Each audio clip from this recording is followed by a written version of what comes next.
It's about probably 5'8" tall. He was taller than me, but not 6 foot, and so between those two. He was wearing quite a lot of clothes, and that's one thing in hindsight, again, I think was quite odd, because tourists, when they're abroad, Brits abroad would always have crop trousers or shorts or something, and he had sort of a big heavy jacket and trousers on. How does a child vanish without a trace in a place surrounded by people, light, and routine? Was it a kidnapping, a tragic accident, or something far more disturbing? In the midst of it all, one question still demands an answer. Where is Madeleine? It is a question more unsettling than any other. Did something happen inside apartment 5A that involved more than an unknown intruder? More specifically, how much do we truly know about the McCann's actions on the night Madeleine vanished? Several details, often buried beneath media headlines and official statements, raise disturbing questions. The cadaver dog, trained to detect the scent of human decomposition, alerted strongly to Madeleine's beloved toy, Cuddle Cat. Yet, oddly, the same dog gave no alert on the bed where she was said to have been sleeping. Forensic experts note that cadaver scent requires at least 60 minutes after death for fluids to seep into objects. Gerry McCann stated he last saw Madeleine alive at 9:05 p.m. Kate McCann discovered her missing at 10:00 p.m. That leaves less than an hour. How then could a toy absorb a scent while the bed remained untouched? Adding to this mystery is Kate McCann's immediate decision to wash the toy after learning police wanted it for DNA analysis. Was it a maternal act of grief or a deliberate move to erase evidence? No answer has ever been fully provided. Then there is their emotional conduct. Unlike other high-profile cases involving missing children, where parents exhibit unrestrained grief, the McCann's demeanor was consistently composed, even controlled. In interviews, their focus often seemed to shift from finding their daughter to their personal suffering, portraying themselves as victims of media pressure and suspicion. Was this simply their way of coping? Or was it a quiet redirection? Even more unsettling is the speculation that Madeleine may have never been placed in bed that night at all. If that theory holds any truth, it challenges the very timeline the McCanns provided. Could her death have occurred earlier in the evening before the now infamous dinner checks began? Beyond emotional responses and timelines, another question haunts the case. How did this tragedy evolve into a massive fundraising operation, drawing millions in donations, sustaining media campaigns, and funding legal battles while fundamental forensic inconsistencies remain unresolved? And finally, was it merely bad luck that so many investigative blunders happened at once? Or did convenience play a role in the immediate contamination of the crime scene, facilitated by friends and resort staff, moving freely inside the apartment, erasing potential evidence forever? These questions are not accusations. They are simply the persistent shadows left behind, uncomfortable, unresolved, and undeniable. They represent the silent undercurrent of this case, the part that no timeline, suspect list, or media campaign has ever fully addressed. And until they are answered, the story of Madeleine McCann will remain incomplete. Now, let's step into the facts of the case, the timeline, the suspects, and the void that still dominates. 18 years. That's how long it's been since Madeleine McCann vanished from her family's holiday apartment in Portugal. And yet, despite global media coverage, multiple international investigations, and more than £13 million in public funding, the world still doesn't know what happened to her. In June 2025, a new search renewed public interest.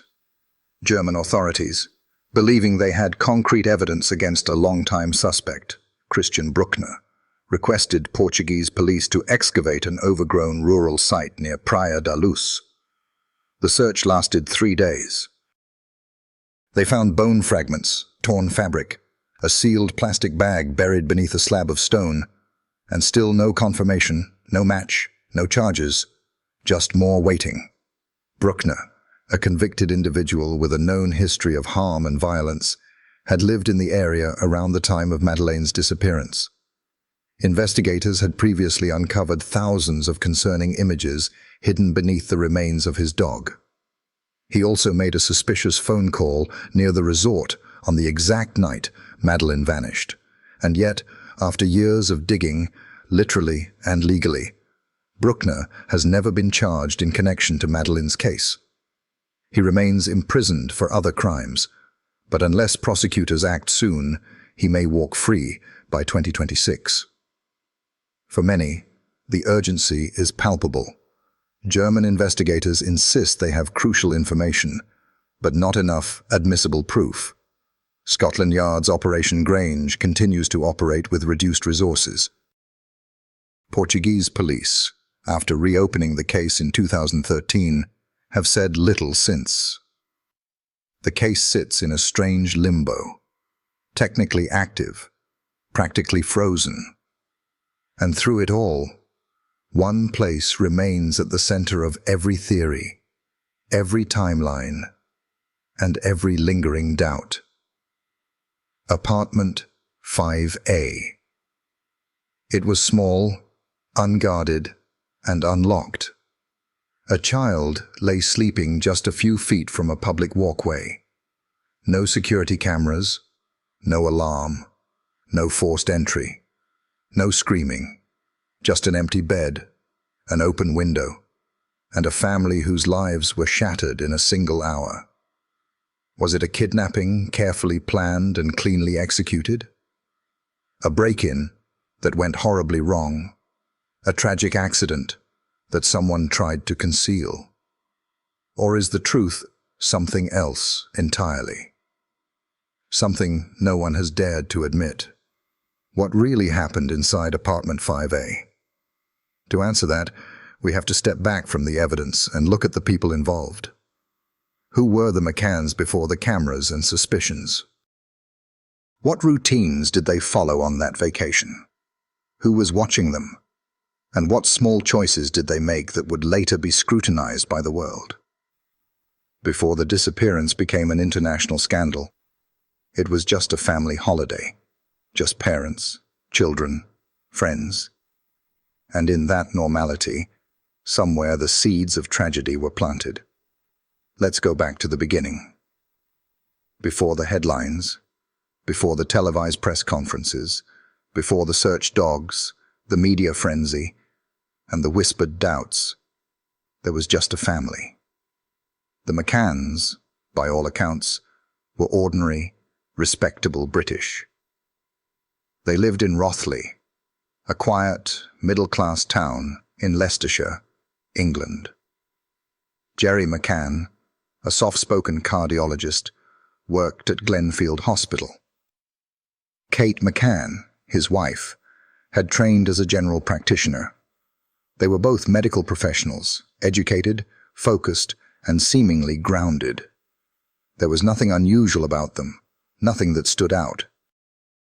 And that's what made what came next all the more incomprehensible. For years, they had tried to have children. Their path to parenthood was filled with heartbreak and uncertainty. Fertility issues led them to IVF, a physically and emotionally taxing journey. But in 2003, it finally happened. A baby girl, born healthy. They named her Madeleine Beth McCann. She had bright blue eyes, soft blonde hair, and a small brown fleck in her right eye that made her instantly recognizable. To Kate and Gerry, she wasn't just a child. She was a miracle. Their miracle. The daughter they believed they might never have. Madeleine was the kind of child who left an impression. Curious, bright, affectionate. She was protective of her younger siblings and had a natural warmth that drew people in. Kate often described her as thoughtful beyond her years. In 2005, the McCann's family grew again, this time with twins, Sean and Amelie. At just 18 months old, they were still toddlers in May 2007. Madeleine, the oldest, had just turned 3. The family dynamic was full of energy and innocence, the kind of joy that made people smile when they passed by in the park or on holiday. Late April 2007, the McCanns traveled to Portugal for a much-needed vacation. Their destination was Praia da Luz, a picturesque coastal town in the Algarve region. Sun-washed streets, white villas, and quiet beaches. It was marketed as a family-friendly resort area, a haven for tourists. The McCanns stayed at the Ocean Club, a modest complex of rental apartments surrounded by gardens and pools. They weren't alone. 7 of their close friends, along with their own children, had joined them. 9 adults in total, and 8 children. This group would later be dubbed by the press as the Tapas 7. Each family had their own apartment within the same block. The McCanns stayed in apartment 5A, a ground-floor corner unit that opened onto a small pedestrian street on one side and a garden path on the other. Their unit had 2 bedrooms, a living area, and a small kitchen. It was practical, comfortable, and positioned conveniently for the routine the adults quickly fell into. Every night, after putting their children to bed, the adults would gather at the resort's tapas restaurant, located roughly 55 meters away, just under a 60-second walk from the McCann's apartment. From the restaurant terrace, however, they couldn't see the units. That distance would become one of the most discussed measurements in the case. Still, the group believed the risk was minimal. They devised a rotation. Each parent would take turns leaving dinner every 20 to 30 minutes to check on their sleeping children. It wasn't ideal, but it was consistent. They had done this for several nights without incident. The McCanns typically used the back patio door to enter and exit the apartment. That door faced a garden walkway and was left unlocked intentionally for easier access during the dinner checks. The front door, which opened onto the narrow Rua Dr. Agostinho da Silva, remained locked. The layout seemed manageable. The system worked until the night it didn't. Thursday, May the 3rd, 2007, began like every other day on their trip. The families swam, played tennis, had breakfast together. Madeleine had gone to the kids' club earlier that morning, excited to see her friends. There was no sign of anything wrong, no unusual behavior, nothing that hinted at what was to come. That evening, the children were put to bed as usual around 7:30 to 8 o'clock p.m. Madeleine was dressed in pale pink and white Eeyore pajamas. The twins were placed in cots beside her. The nightlight was off, something investigators would later question. The patio door was left ajar. It was warm, quiet. At 8:30 p.m., the adults met for dinner at the tapas restaurant. The McCanns were among the last to arrive. Around 9:05 p.m., Gerry got up to do his check. He walked back to the apartment, entered through the patio door, and found all 3 children asleep. He lingered only briefly before heading back to the restaurant.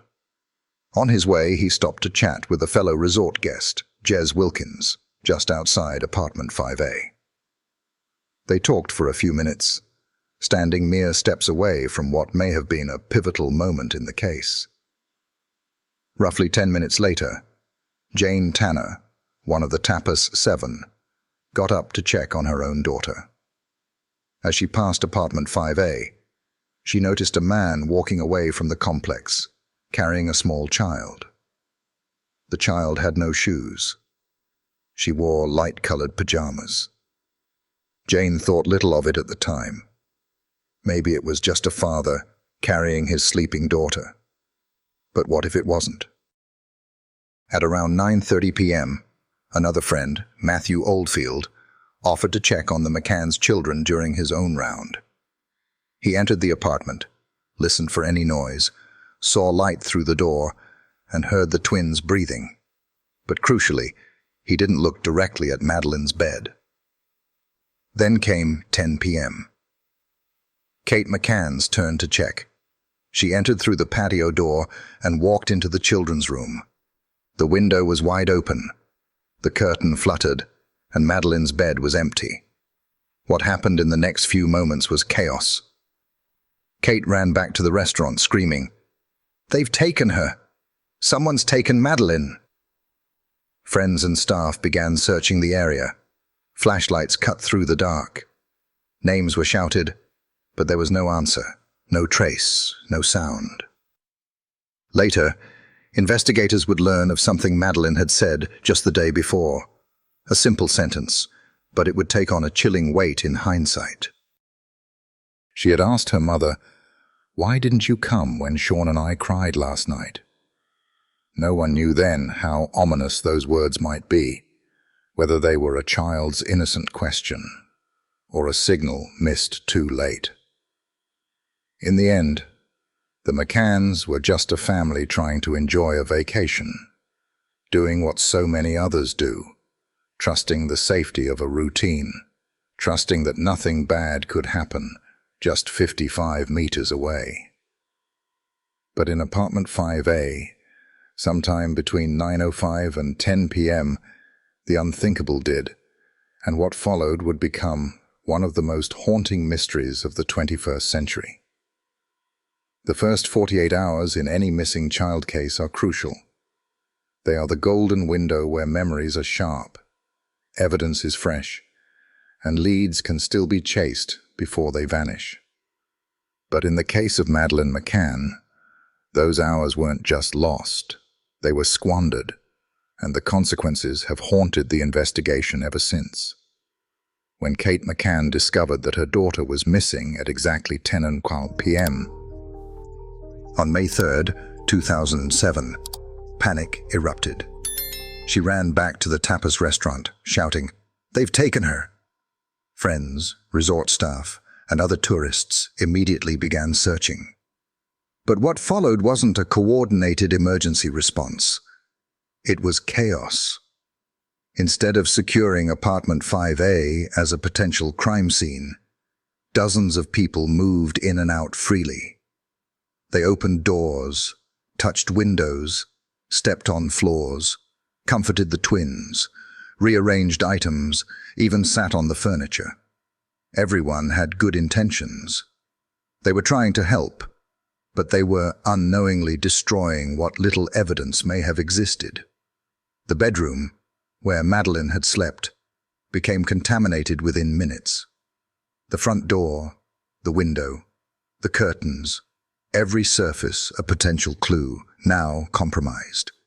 It took the local police, the Polizia Giudiziaria, nearly 30 to 40 minutes to arrive after being called. When they did, there was no clear procedure. No perimeter was sealed. No forensic team was immediately dispatched. No list was made of everyone who had entered the apartment. Even basic investigative protocols like preserving footprints, dusting for prints, or logging items were ignored or delayed. The crime scene wasn't treated like a crime scene, it was treated like a domestic accident. In the days that followed, more opportunities were lost. Local officers lacked experience in handling high-profile abduction cases, and language barriers with British witnesses only made things harder. Witness statements were taken without translators, leading to errors and inconsistencies. No door-to-door canvass of nearby buildings was properly conducted that night. No roadblocks, no airport alerts, no early Amber Alert system because Portugal didn't have one. When British sniffer dogs were finally brought in weeks later, they added a new, chilling layer of confusion. One dog trained to detect the scent of a human body, alerted behind the living room sofa in the McCann's apartment, and again in the trunk of the rental car the family had hired weeks after Madeleine disappeared. Another dog trained to detect traces of human fluid responded in the same spots. These reactions raised serious questions and dark suspicions. Forensic samples were taken and sent for DNA analysis. But by then it was too late. The samples had degraded. What was left was a mixed DNA profile, possibly from multiple people. There was nothing definitive, nothing that could hold up in court. The media jumped on it, spinning a narrative that pointed back at the parents. The dog's alerts were treated as near proof, but the science said otherwise. Cadaver dogs are powerful tools, but not evidence by themselves. Without conclusive DNA, the entire theory remained speculative. Then came the sighting.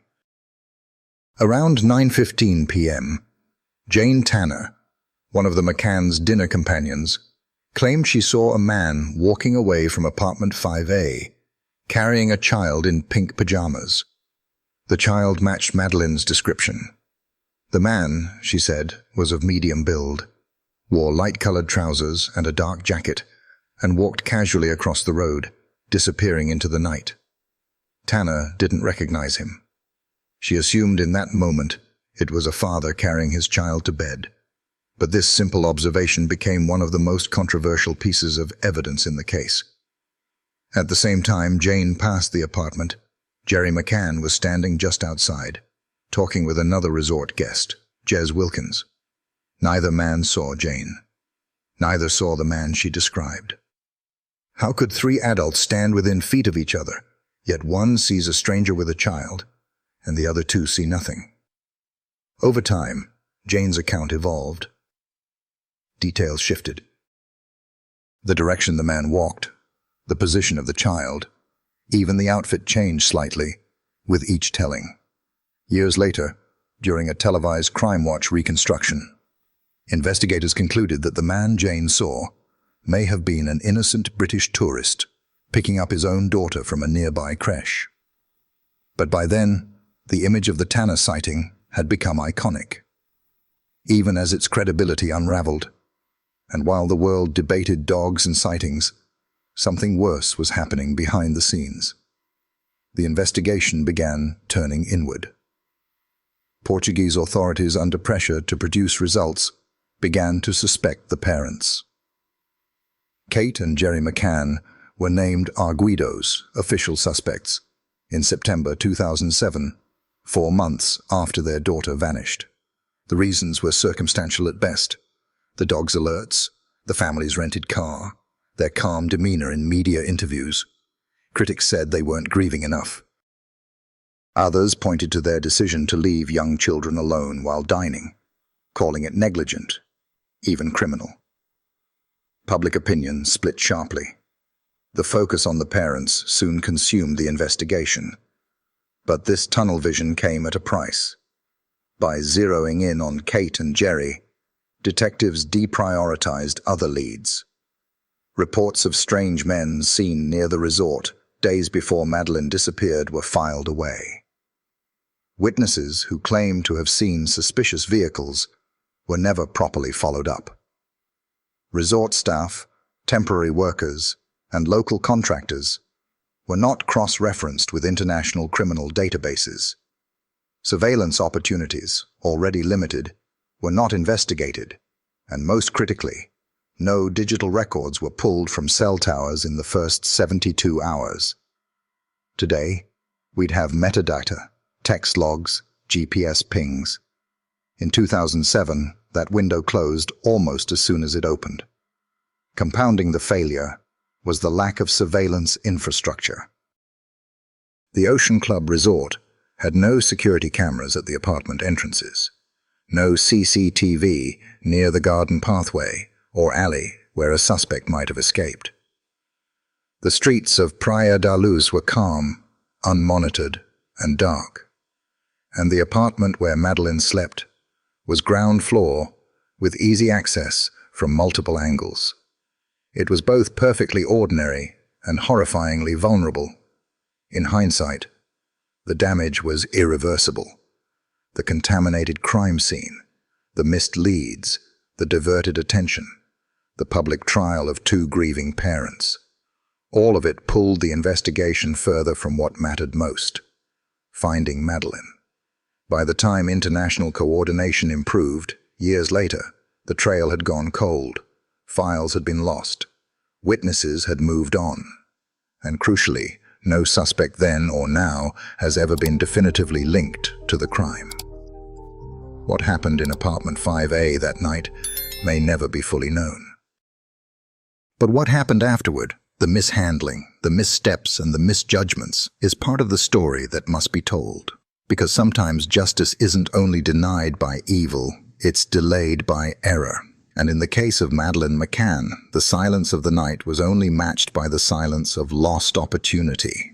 What if Madeleine McCann wasn't the target? Among the theories that have emerged over the past 18 years, the idea of a botched burglary stands out, not because it is sensational, but because it is brutally simple. It suggests that the disappearance of Madeleine wasn't the result of a carefully orchestrated kidnapping or a deep-seated personal vendetta, but rather a random break-in that spiraled out of control. A crime of opportunity, not intention. To understand this possibility, we need to revisit Praia da Luz in the mid-2000s. The quiet Portuguese resort town was popular with tourists, particularly families from the UK. But beneath the postcard perfect image was a more troubling pattern, one that never made it into the travel brochures. In the months and years leading up to Madeleine's disappearance, the area had seen a noticeable spike in petty theft and nighttime burglaries, especially during the spring and summer holiday seasons. At least a dozen reported break-ins occurred in and around the Ocean Club between 2006 and 2007. Many of these took place while guests were asleep. Often there were no signs of forced entry, just open windows, unlocked patio doors, and valuables gone by morning. The McCann's apartment, Unit 5A, was a ground-floor corner unit with a sliding patio door that faced a garden walkway. On the night of May 3, 2007, that door was left unlocked, not because of negligence, but because the parents were following a routine. Each night, the Tapas 7 dined at the resort's nearby restaurant, taking turns checking on their children every 20 to 30 minutes. For ease of access, they chose to leave the back entrance open. They had done this for several nights without issue, until the night it all changed.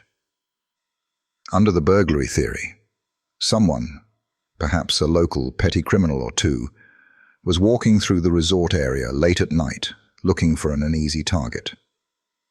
They spotted the darkened apartment, saw the unlatched patio door, and made their way in. Their intention was simple. Grab a wallet, a camera, maybe a few electronics, and leave without anyone knowing. But what they didn't expect was Madeleine. It's possible the child stirred. Perhaps she sat up in bed. Perhaps she spoke. In that split second, the intruder faced a choice: leave and risk being identified later, or silence the threat. The theory suggests that Madeleine may have been taken not as a planned abduction, but as a reaction to a threat of exposure. It wasn't a predator stalking prey. It was a thief who panicked when the crime took a turn. Critics of this theory point out an obvious flaw. Nothing was stolen. No items were missing from the apartment. No cash, no phones, no passports. Isn't that inconsistent with a robbery? But panic can be a powerful disruptor of logic. If the thief believed they had just been seen by a child, one whose description could lead to arrest, they may have fled immediately. Worse, if they believed the child had to be silenced, the situation could have escalated into something far more tragic than a burglary. And here's where the theory grows darker. British cadaver dogs brought in weeks later alerted to the scent of a human body behind the living room sofa in the McCann's apartment, and again in the trunk of the family's rental car. Hired nearly 3 weeks after Madeleine's disappearance. A second dog trained to detect traces of human fluid also reacted in the same locations. These alerts led some investigators to believe that Madeleine may have died inside the apartment, perhaps from a blow or fall during a struggle. Under the botched burglary scenario, this suggests an accidental death. Madeleine could have been struck intentionally or not during the chaos of the intrusion. The perpetrator, realizing the enormity of what had happened, may have then removed her body to avoid detection. The scent detected by the dogs could be the tragic trace of a life lost in that moment of fear and confusion. But again, The forensic evidence fell short. DNA samples collected from those areas were too mixed and degraded to provide any definitive match. No blood spatter, no fingerprints, no hair fibers linked to an outsider. Nothing that could tie a specific individual to the scene. By the time these forensic tests were conducted, the apartment had been heavily contaminated by dozens of people moving through it on the night of Madeleine's disappearance. The opportunity for clean, uncontaminated evidence was long gone. Still, there are supporting details that lend the theory weight. Operation Grange, the British-led review and investigation into the case, took this possibility seriously. Detectives found that several of the previous burglaries near the Ocean Club had disturbing similarities. In one instance, an intruder entered an apartment while a child was sleeping in the same room. In others, perpetrators escaped quietly through unlocked doors while families slept. The behavior pattern was known, and in Madeleine's case, the access point, the unlocked patio door, fit the profile. Detective Chief Inspector Andy Redwood, who led Operation Grange in its early years, even stated in a 2013 BBC interview that they were looking at the case as a criminal act gone wrong. The implication was clear. The child may not have been the focus, but once she woke up, she became the problem. In 2014, based on this line of investigation, British police conducted excavations in wasteland near Praia da Luz, suspecting that a panicked perpetrator may have hidden a body nearby. No remains were found, but the scale and seriousness of the operation made it clear that the burglary theory had moved beyond speculation. It had become a legitimate investigative path. Yet, despite all this, there are questions that still challenge the theory's foundation. How did the intruder leave without waking the twins or alerting neighbors? Why take Madeleine at all if escape was still possible without violence? And how has no one, no local thief, no low-level criminal, ever confessed, even under pressure or reduced sentence offers? The burglary theory may lack the drama of international trafficking rings or serial predators, but in its simplicity lies a disturbing plausibility. Crimes escalate when something goes wrong. Panic drives irrational decisions. And sometimes it only takes a few seconds of confusion to turn a minor offense into a permanent tragedy. What happened inside apartment 5A may not have been planned. It may not have been personal. It may have been a random, horrifying accident. But even if it was, the result is the same. A child gone, a family shattered, and a silence that still offers no answers. Not every tragedy is born from evil. Sometimes it's the result of confusion, fear, and one terrible mistake. In the case of Madeleine McCann, a theory that has lingered quietly in the background for years offers a far less sinister but no less devastating possibility. What if she wasn't abducted at all?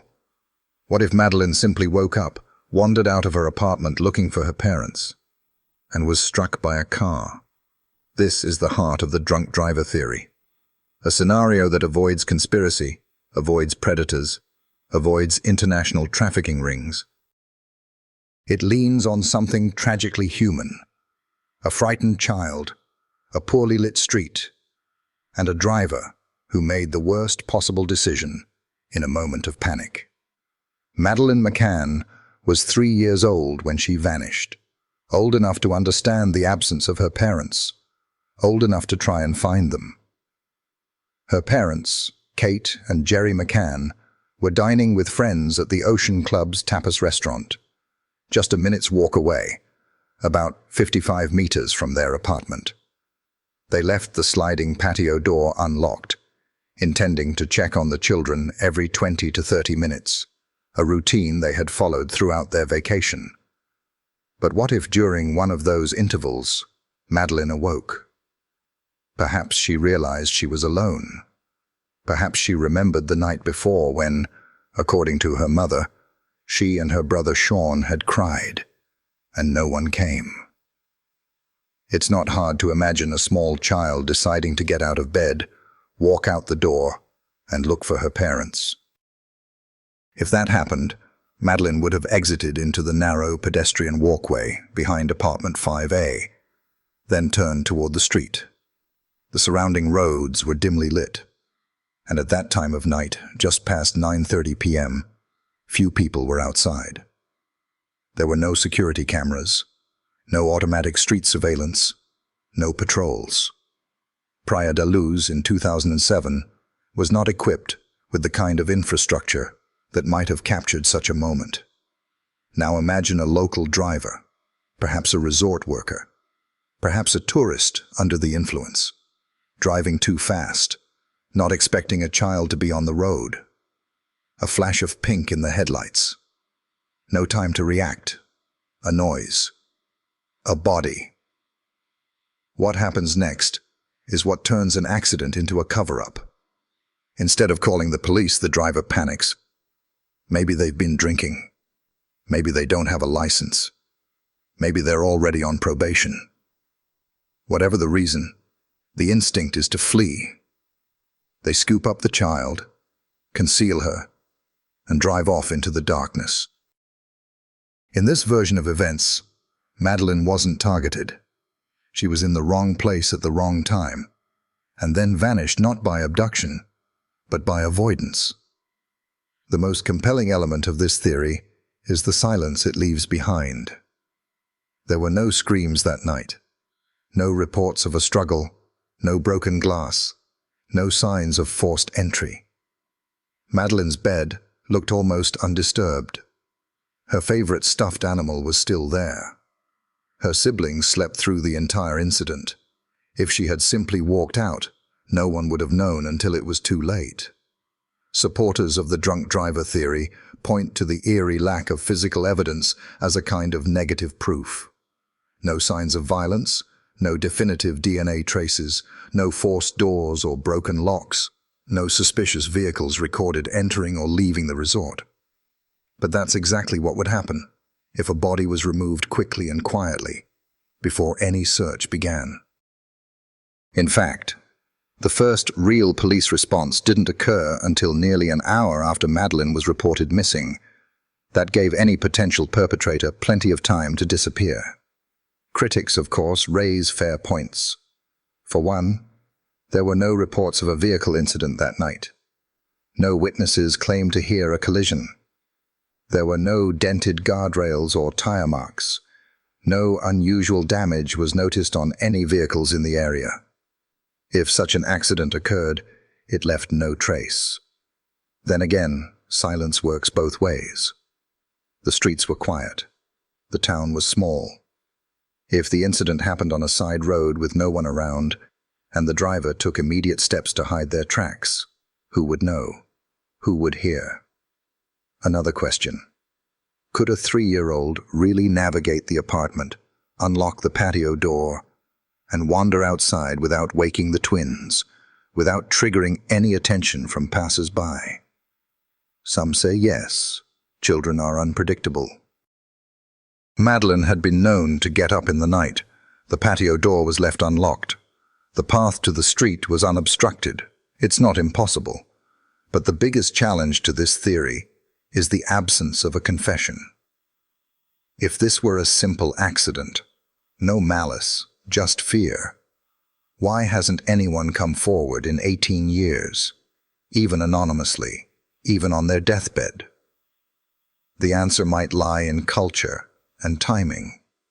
In small communities, particularly in Southern Europe, it's not uncommon for people to avoid reporting crimes, especially those involving alcohol, vehicles, or accidental harm.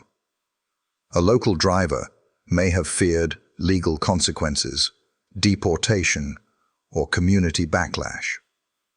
And over time, the silence becomes permanent.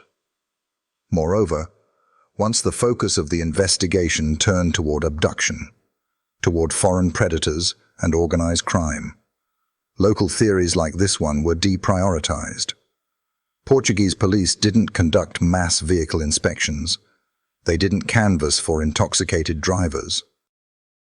No roads were examined for impact evidence. The moment passed. The opportunity to confirm or rule out this theory was lost in the very first days. Even former Portuguese investigator Gonçalo Amaral, who led the early stages of the case, vaguely floated the idea of accidental death, but never publicly pursued the hit-and-run angle. It was simply not the narrative authorities wanted to follow, especially under intense international pressure. Today, the drunk driver theory remains speculative.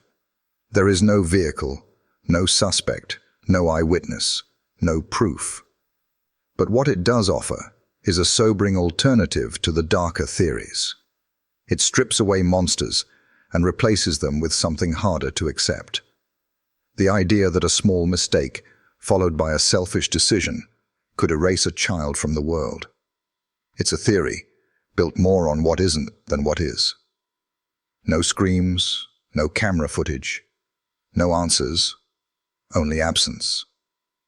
And in a case defined by silence, sometimes absence is everything. Some crimes are impulsive, others are calculated. Some are the result of panic, others of precision. But few theories, in the case of Madeleine McCann, carry the weight of cold, premeditated malice the way the predator theory does. And at the center of this possibility stands one name, a man with a violent past, a disturbing pattern, and an unsettling proximity to the scene of one of the world's most haunting disappearances. Christian Bruckner. In June 2020, German authorities publicly named Bruckner as the prime suspect in the disappearance of Madeleine McCann. He was not just a figure of interest. He was a convicted man with a documented history of harm, and crucially, he was living just minutes away from the McCann's vacation apartment at the time Madeleine vanished. Bruckner's criminal record spans decades and borders. Born in Germany in 1976, he spent much of his early life in and out of youth institutions, and later prison. His crimes ranged from theft to drug trafficking, but his most disturbing offenses were of a sexual nature. In 2005, just 2 years before Madeleine's disappearance, he brutally attacked a 72-year-old American woman in her own home in Praia da Luz, the same Portuguese resort town where the McCanns were staying. The assault was violent and sadistic. He tied her up, harmed her, and recorded parts of the ordeal. For years, the case remained unsolved. Only later, through advances in DNA technology, would Bruckner be convicted and sentenced to 7 years in prison for that crime. By the spring of 2007, Bruckner was living in a dilapidated camper van in the Algarve region. He had no fixed address. He made money through odd jobs, petty theft, and drug dealing. But he was also known for something more sinister: his obsession with young girls. He had been convicted in Germany for abusing a child, and investigators believed he continued to engage in child exploitation activities while living in Portugal. The most damning detail came not from witness testimony or physical evidence, but from digital forensics. On the evening of May 3, 2007, the night Madeleine went missing, Bruckner received a phone call on a prepaid mobile phone. The call was placed at 7:32 p.m., and the tower that received it was located just a few hundred meters from the Ocean Club resort. He was in the area. He had no alibi, and he turned his phone off immediately after the call ended. Years later, during a search of a former property Bruckner had rented in Germany, police made a gruesome discovery beneath the remains of his dog, buried in the yard. They found a plastic bag. Inside, over 8,000 images and videos of child abuse. Many were graphic. Some featured infants. The material was hidden deliberately, sealed, buried, and shielded beneath a rotting remains. If this wasn't the behavior of a predator, what was? Still, despite these deeply disturbing findings, no charges related to Madeleine's case have been filed against Bruckner. German authorities have been vocal about their belief in his guilt. Prosecutor Hans Christian Walters has repeatedly stated that they have concrete evidence linking him to Madeleine's disappearance. But when pressed, Walters clarified, "We have concrete evidence, not proof." It was a sentence that stunned the public and infuriated the McCanns. What exactly did that mean? So far, the German team has declined to reveal the nature of this evidence. Is it forensic? A confession? A credible witness? That remains unclear. What is known is that Bruckner remains imprisoned in Germany for unrelated crimes, and unless new charges are brought soon, he could be eligible for release as early as 2026. For supporters of this theory, the circumstantial evidence is overwhelming. Bruckner fits the profile. He had access. He was in the area. He had the motive, the means, and the history. He used burner phones. He lived out of a van. He had a record of breaking into homes, including through windows and unlocked doors, just like the patio door of apartment 5A. And he had already harmed a woman in the same town 2 years earlier. The timeline also aligns disturbingly well. The McCanns left their children sleeping around 8:30 p.m. The group's dinner continued with routine checks. Bruckner's suspicious call occurred at 7:32 p.m., leaving ample time for him to act, either alone or with help, before Madeleine was discovered missing at 10 p.m. And yet, for all this alignment, the predator theory has one fatal flaw. There is no direct evidence tying Bruckner to Madeleine. No DNA, no fingerprints, no eyewitness placing him at the Ocean Club that night. No physical trace that she was ever in his van, his home, or his presence. He has never confessed. In fact, he has publicly denied involvement, accusing German prosecutors of a smear campaign. Some investigators have questioned why, if Bruckner was indeed responsible, he would stay in the area for years after the crime. Others point to the lack of any ransom demand or follow-up communication, often present in stranger abductions, as evidence against the theory. And then there is the forensic failure. Despite extensive searches of his former properties, no material evidence of Madeleine has ever been recovered. Still, the idea of a lone predator remains disturbingly plausible. Praia da Luz in 2007 was not heavily surveilled. There were no CCTV cameras at the entrance to apartment 5A. No license plate recognition systems, no security patrols, and Madeleine's bedroom window faced a quiet pedestrian alley, easy to access, easy to vanish from. To someone experienced in stealth, it may have taken no more than a minute. In this theory, the horror isn't in the complexity, it's in the silence. A man like Christian Bruckner, operating alone, could have taken Madeleine without a sound, disappeared into the night, and erased every trace. The fact that no one saw anything, that nothing was heard, may not be a gap in the theory, but its cruelest proof. The predator theory is the one German prosecutors have staked their reputations on.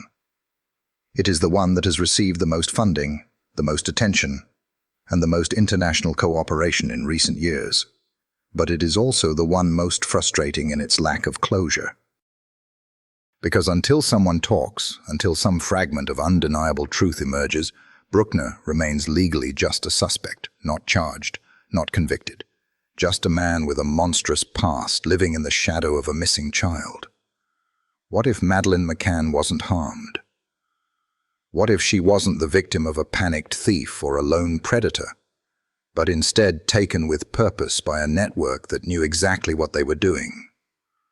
Among the many theories surrounding her disappearance, the human trafficking theory is one of the most unsettling. Not because it is graphic, but because it is quiet, calculated, and terrifyingly efficient. It proposes that Madeleine wasn't just a target of opportunity. She was a commodity, a child selected, taken and transported by people who had done it before and knew how to leave nothing behind. Praia da Luz, the coastal Portuguese town where the McCanns were vacationing, was the perfect gateway. Nestled on the southwestern tip of Europe, it offered easy access to Spain, France, and North Africa. A child could be across the Spanish border within 90 minutes, on a ferry to Morocco in under 4 hours, or traveling along the highways of Western Europe before daylight.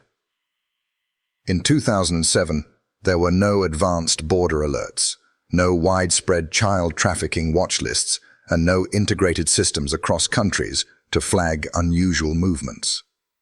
For traffickers, the Algarve was not just a resort, it was a launch pad. Madeleine heartbreakingly fit what traffickers might call a high-value profile.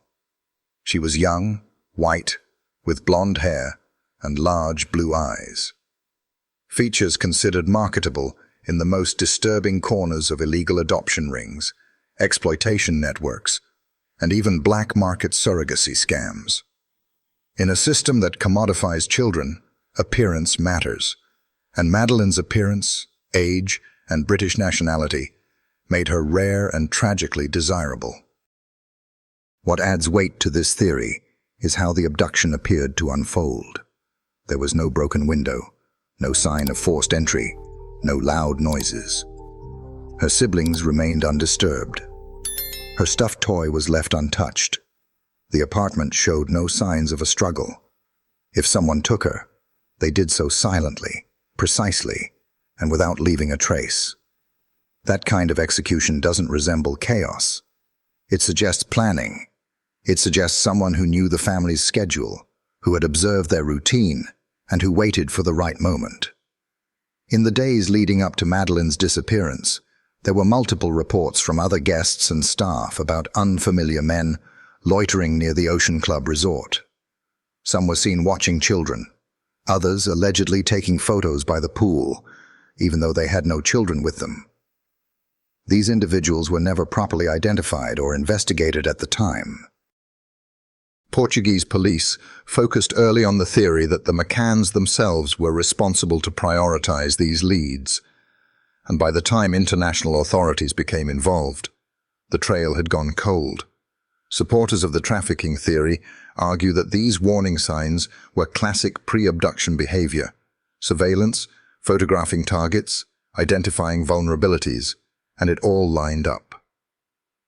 The McCanns ate dinner at the same restaurant every night, leaving their children alone, but checking in regularly. The patio door was left unlocked for ease of access. If someone was watching and waiting, they would have seen a pattern, a window of time, an opportunity. One reason this theory hasn't gained wider public traction is that no forged documents have ever surfaced, no fake passports, no unusual border activity linked to Madeleine's case. But that in itself doesn't disprove the theory. Considering all these theories and developments, what do you think is the single most compelling piece of evidence, or lack thereof, that has shaped your understanding of the case? After all this time, do you still hold hope for a resolution? And what would you want to see happen next?